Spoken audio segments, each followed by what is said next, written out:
এই হচ্ছে AGT live 24/7। ये है AGT live 24/7। This is AGT Live 24/7। যে এগুলি পর্যালোচনা করে একবার বলুন যে এই রাজ্যের হালটা আজকে কি হয়েছে। পঞ্চায়েতে যে আপনাদের ঘোষণা অনুযায়ী, বর্তমান সরকারের ঘোষণা অনুযায়ী ট্রিপল ইঞ্জিনের সরকার, টাকার কোনো অভাব নেই। মোদিজি দুহাত ভরে টাকা দিচ্ছে পঞ্চায়েতে। এই যে হাজার হাজার কোটি টাকা আসছে, সেই হাজার হাজার কোটি টাকা যাচ্ছেটা কোথায়?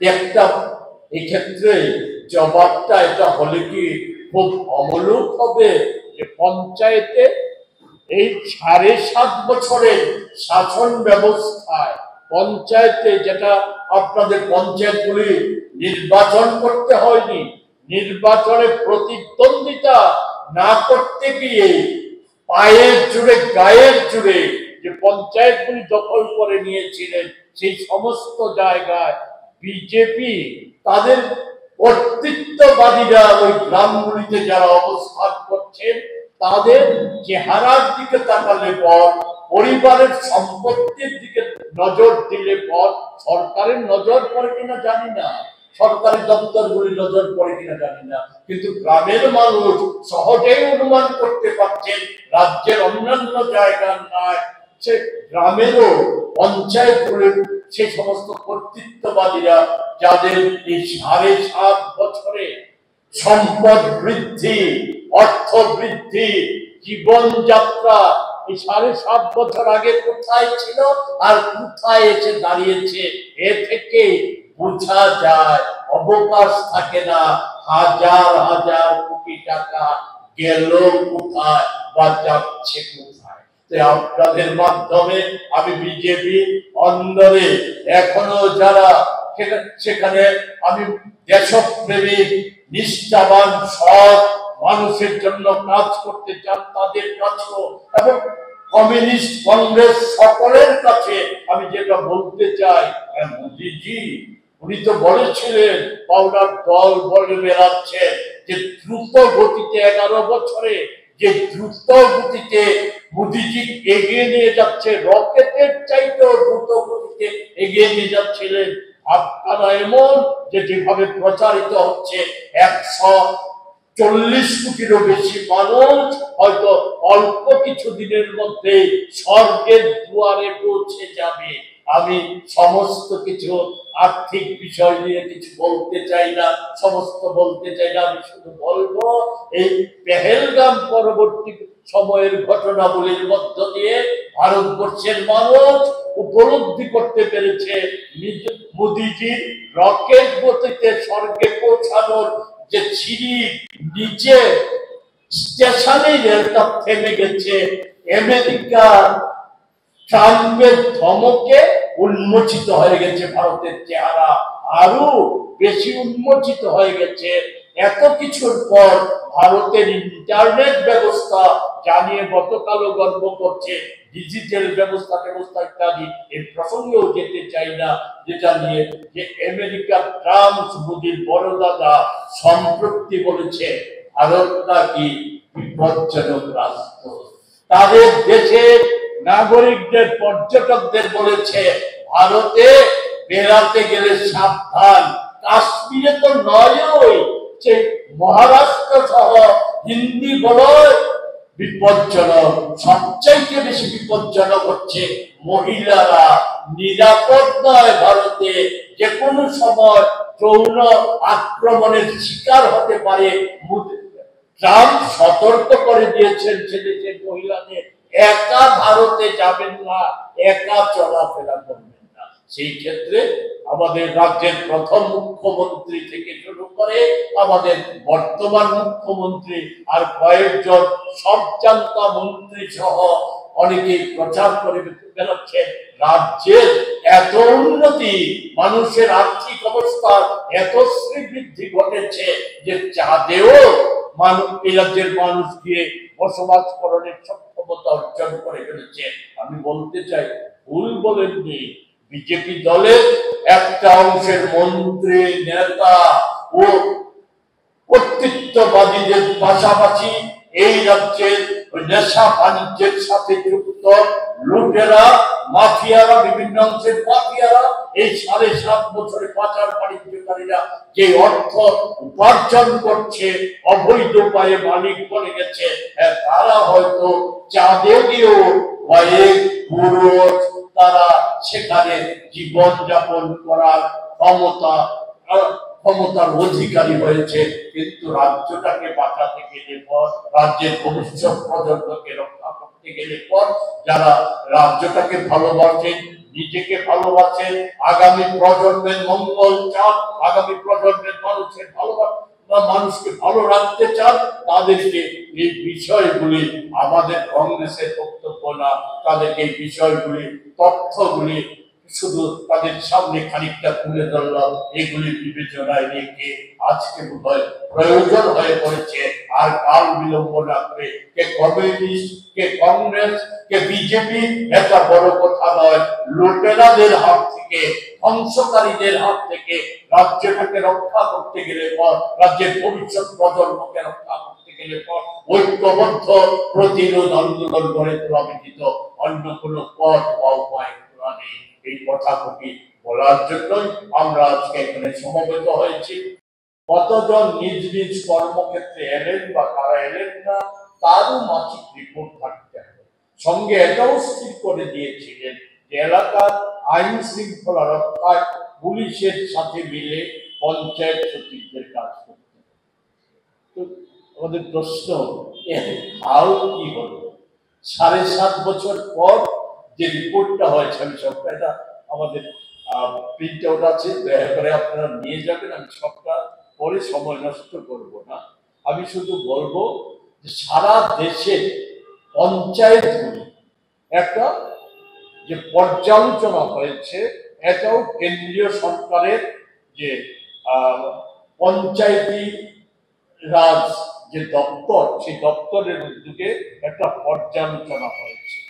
সেই পর্যালোচনাতে আমাদের, আমি সারা রাজ্যের ঘটনা এখানে করছি, আমাদের 1176টা পঞ্চায়েত, এডিসি সহ, এডিসি ভিলেজ কাউন্সিল পঞ্চায়েতের মধ্যে যে পর্যালোচনায় এটাতে বেরিয়ে এসেছে যে মাত্র 42টি পঞ্চায়েত, এটাকে গ্রেডে ভাগ করা হয়েছে, এ বি সি ডি, 4টা গ্রেডে ভাগ করা হয়েছে পঞ্চায়েতগুলি। মাত্র 42টা পঞ্চায়েত আমাদের এই পঞ্চায়েতগুলির মধ্যে এ গ্রেডে অন্তর্ভুক্ত হতে পেরেছে। এছাড়া 406টি পঞ্চায়েত বি গ্রেডে, 728টি পঞ্চায়েত সি গ্রেড এবং ডি গ্রেডের দিয়ে টানাটানি চলছে। কোথায় এগুলিকে নির্ধারিত করা হবে তা চূড়ান্ত করতে পারেনি। সার্বিক বিচারে 24 সালের যে পঞ্চায়েতগুলির কার্যকারিতা যে ইন্ডেক্স, সেই ইন্ডেক্স অনুযায়ী ত্রিপুরার স্কোর হচ্ছে সবচাইতে নিচে, মাত্র 21.5। আমাদের যে উত্তর পূর্বাঞ্চলের রাজ্যগুলির মধ্যেই সিকিমেরও স্কোর হচ্ছে 42.59%। আর প্রথম দিকে যে দুটো রাজ্য আছে, একটা হচ্ছে তামিলনাড়ু, তার স্কোর 60.24, কর্ণাটকের স্কোর হচ্ছে 57.62। এটি দুটোই অবিজেপি শাসিত রাজ্য। তো আমার প্রশ্ন হচ্ছে, মাত্র 9টি বিষয়ের বিচার, সেই 9টি বিষয়ের মধ্যে অত্যন্ত গুরুত্বপূর্ণ যে বিষয়গুলিকে বিচারে নিয়ে আসা হয়েছিল, সে বিষয়গুলির মধ্যে আছে দারিদ্র দূরীকরণ কর্মসূচি ও উন্নত জীবনযাপন, সুস্বাস্থ্য, শিশু বান্ধব পরিবেশ, পর্যাপ্ত জলের ব্যবস্থা, পরিষ্কার পরিচ্ছন্নতা, সবুজ পরিবেশ, স্বয়ংসম্পূর্ণ পরিকাঠামো, সামাজিক নিরাপত্তা, সুস্থ পরিচালনা ব্যবস্থা, মহিলাদের স্বাস্থ্য বিষয়ক নানা ব্যবস্থা, এইগুলি ছিল বিচারের বিষয়। এই জায়গায় দাঁড়িয়ে আর আমাদের রাজ্য সরকারের যে প্রচার, এর সাথে আমি সমগ্র বিষয় আমি আনতে চাইছি না। আমি বলছি কেন্দ্রীয় সরকারের হিসাব মোতাবেক হচ্ছে আমাদের দেশে যে 100 কোটি মানুষ দারিদ্রতার মধ্যে বসবাস করছে, তার মধ্যে আমাদের রাজ্যে শতকরা 13.9% মানুষ দারিদ্রতার মধ্যে বসবাস করছে। এই হচ্ছে আমাদের দেশের রাজ্যের চিত্র। সেই জায়গায় একটা প্রশ্ন স্বভাবতই উঠবে, সঙ্গতভাবে উঠবে। প্রথম আমাদের যিনি মুখ্যমন্ত্রী ছিলেন, ওনার কাছে আমার প্রশ্ন, উনি তো এখনো রাজ্যে আছে, রাজ্যের সাংসদ, উনি এখন বলা যায় ঘন ঘন রাজ্যে আসছে, নানা জায়গায় সভা সমাবেশ করছে, সরকারি দপ্তরগুলিরও পর্যালোচনা, কোনো কোনো ক্ষেত্রে পর্যালোচনা উনি করছেন। সেই পর্যালোচনায় ওনার নির্দেশিত যে পঞ্চায়েতি ব্যবস্থা, এর যে ওনার কেন্দ্রীয় সরকারের রিপোর্ট, এ নিয়ে কেন এখনো কোনো পর্যালোচনা করছেন না? বা ওনার কাছে আমি একটা প্রশ্ন রাখতে চাই যে ওনার তো অনেক ঘোষণা ছিল, সবগুলি বললে অনেক সময় যাবে, দিন যাবে, বলে শেষ করা যাবে না। এগুলি আমি দিয়ে আর কথা বলতে চাই না।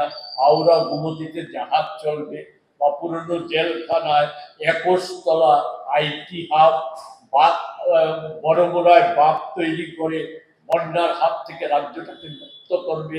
আগরতলা শহরে সেখানে বর্ষার দিনগুলিতেও রাস্তা খড়খড় করবে, বা নেশা মুক্ত রাজ্য করবে। এগুলি নিয়ে আর প্রশ্ন করার অবকাশ আছে বলে আমি অন্তত পক্ষে মনে করি না। আমি প্রথমে প্রদেশ কংগ্রেসের পক্ষ থেকে আজকে এই সাংবাদিক সম্মেলনে উপস্থিত সাংবাদিক বন্ধুদের এবং আমার সাথে যারা উপস্থিত আছেন, প্রদেশ কংগ্রেসের অন্যতম সভাপতি শ্রী মদন সাহা, আমাদের প্রদেশ কংগ্রেসের যে আদিবাসী কংগ্রেস সংগঠন, তার ভাইস চেয়ারম্যান অতুল দেব বর্মা, এবং ওই সংগঠনের জেনারেল সেক্রেটারি মনমোহন রিয়াং, আমি ওনাদের শুভেচ্ছা জ্ঞাপন করছি। আপনাদের মাধ্যমে রাজ্যবাসীকে আমাদের রাজ্যে ঐতিহ্যমণ্ডিত আমাদের আদিবাসী,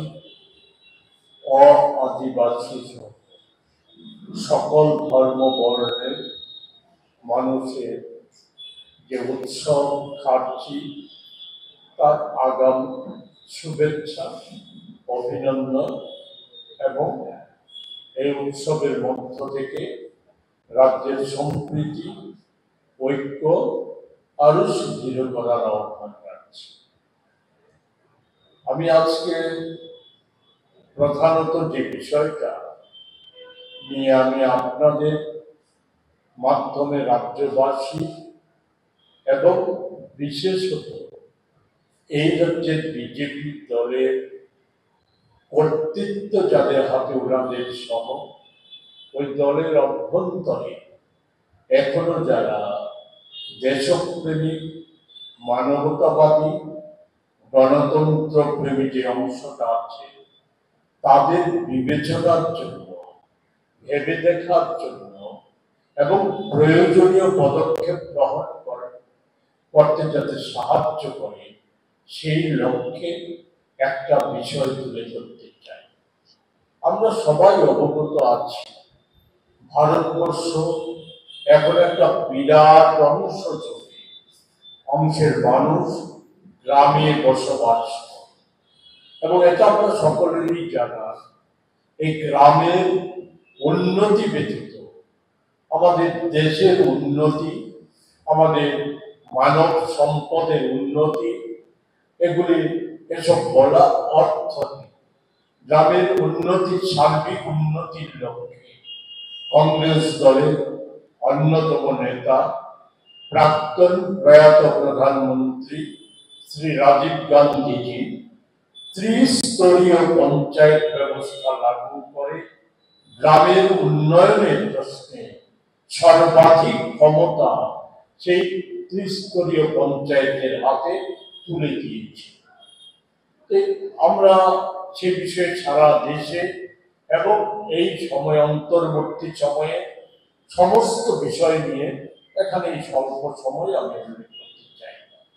আমরা সবাই অবগত আছি 7.5 বছরে এই রাজ্য সরকার সমস্ত অনুষ্ঠানে এবং প্রতিদিন যেভাবে বলে বেড়াচ্ছে রাজ্যে সুশাসন আর উন্নয়ন আর সেই বিকশিত ভারত বিকশিত রাজ্যের যে গল্প এটা যে প্রচার করে চলছে।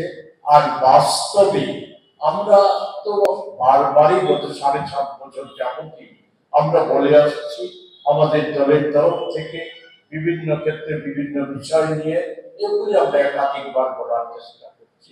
এবার আমার বা দলের কথা ওনাদের যে ট্রিপল ইঞ্জিনের প্রথম এবং শক্তিশালী সবচাইতে বড় ইঞ্জিন কেন্দ্রীয় সরকার, সেই কেন্দ্রীয় সরকারের যে আপনার পঞ্চায়েতি রাজ মন্ত্রকে পর্যালোচনা রিপোর্ট যা গত 9 এপ্রিল প্রেস কেন্দ্রীয় সরকারের প্রেস ইনফরমেশন ব্যুরো প্রকাশ্যে এনেছে তার কিছু অংশ আমি এখানে তুলে ধরব। আমি এটা তুলে ধরার আগে একটা বিষয় শুধু স্মরণ করিয়ে দিতে চাই আপনাদের মাধ্যমে বিজেপির অন্দরে যারা আছে তাদের কাছে এবং রাজ্যবাসীর কাছে।